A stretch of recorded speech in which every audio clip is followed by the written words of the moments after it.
ایک نہایت اچھا قصہ سناتے ہیں اور تم اس سے پہلے بے خبر تھے۔ جب یوسف نے اپنے والد سے کہا کہ ابا، میں نے خواب میں 11 ستاروں اور سورج اور چاند کو دیکھا ہے، دیکھتا کیا ہوں کہ وہ مجھے سجدہ کر رہی ہیں۔ انہوں نے کہا کہ بیٹا، اپنے خواب کا ذکر اپنے بھائیوں سے نہ کرنا، نہیں تو وہ تمہارے حق میں کوئی چال چلیں گے۔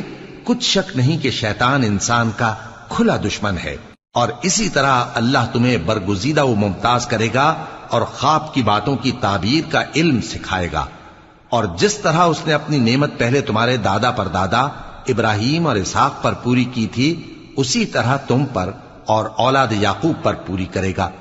بے شک تمہارا پروردگار سب کچھ جاننے والا ہے، حکمت والا ہے۔ ہاں، یوسف اور ان کے بھائیوں کے قصے میں پوچھنے والوں کے لیے بہت سی نشانیاں ہیں۔ جب انہوں نے آپس میں تذکرہ کیا کہ یوسف اور اس کا بھائی ابا کو ہم سے زیادہ پیارے ہیں، حالانکہ ہم جماعت کی جماعت